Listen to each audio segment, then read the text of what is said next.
ಅಯ್ಯೋ ದೇವರೇ, ಏನು ಆಗ್ತಿದೆ ಇಡ್ಲಿ ನಿನ್ನ ಜೀವನದಲ್ಲಿ? ಹೇಗಿದ್ದೆ ನೀನು? ಎಲ್ಲಿಗೆ ಬಂತು ನಿನ್ನ ಪರಿಸ್ಥಿತಿ? ಇಡ್ಲಿ ಇಡ್ಲಿ, ಕಣ್ಣು ತೆರೆ, ನಿನಗೆ ಏನೂ ಆಗಬಾರದು. ದಯವಿಟ್ಟು ನಮ್ಮನ್ನು ಬಿಟ್ಟು ಹೋಗ್ಬೇಡ.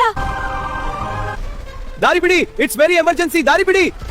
Heartbeat's erratic. We need to stabilize him. Stat. Bandages are on. Vitals are weak, doctor. Tools are ready. Good. Keep monitoring. Chutney ಸಾಕು, ಅಳು ನಿಲ್ಸು. ಇಡ್ಲಿ ನಿಂಗೆ ಏನು ಒಳ್ಳೇದು ಮಾಡಿದ್ದಾನೆ. ಅವನು ಮಾಡಿರೋ ಕರ್ಮನ ಅವನು ಅನುಭವಿಸುತ್ತಿದ್ದಾನೆ ಅಷ್ಟೇ. ಒಂದ್ ತಿಳ್ಕೊ ಚಟ್ನಿ, ಕರ್ಮ ಆಲ್ವೇಸ್ ಕಮ್ಸ್ ಅರೌಂಡ್. ಅಣ್ಣ, ಇಲ್ಲಿ ಯಾರು ಕೆಟ್ಟವರಲ್ಲ. ಪರಿಸ್ಥಿತಿ ಹಾಗೆ ಮಾಡಿದೆ. ಹಾಗಂತ ಸಾಯೋ ಸಮಯದಲ್ಲೂ ಒಳ್ಳೇದು ಕೆಟ್ಟದು ಎಂದು ಲೆಕ್ಕ ಹಾಕಬಾರದು. ಅದು ನಮಗೆ ಸೂಟ್ ಆಗಲ್ಲ ಅಣ್ಣ. ಬೈ ಮುಚ್ಚು ಚಟ್ನಿ ಸಾಕು, ನಿನ್ನ ಒಳ್ಳೆಯತನ. ಇಡ್ಲಿಯಿಂದ ನೀನು ಪ್ರತಿದಿನ ಎಷ್ಟು ನೋವು ಅನುಭವಿಸಿದೀಯಾ. ನಡಿ ಮನೆಗೆ ಹೋಗೋಣ. ಹೇಳಿದ್ ಕೇಳಿಸ್ತಿಲ್ವಾ? ಬಾ ಮನೆಗೆ ಅಂದೆ. ಅಣ್ಣ, ದಯವಿಟ್ಟು ಈ ಸ್ಥಿತಿಯಲ್ಲಿ ಅವನನ್ನು ಬಿಟ್ಟು ಹೋಗೋದು ಸರಿಯಲ್ಲ. ಪ್ಲೀಸ್ ಅಣ್ಣ. ಚಟ್ನಿ, ಈಗ ತಾನೇ ನೀನು ನೋವಿನಿಂದ ಆಚೆ ಬಂದಿದ್ದೆ. ಮತ್ತೆ ನಿನ್ನನ್ನು ಹಾಗೆ ನೋಡಲು ನನಗೆ ಇಷ್ಟ ಇಲ್ಲಮ್ಮ.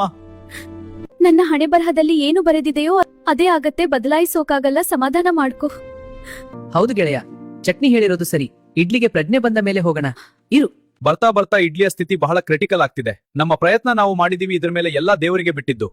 ಇಲ್ಲ ಇಲ್ಲ ಇಲ್ಲ ಇಲ್ಲ ಇಲ್ಲ.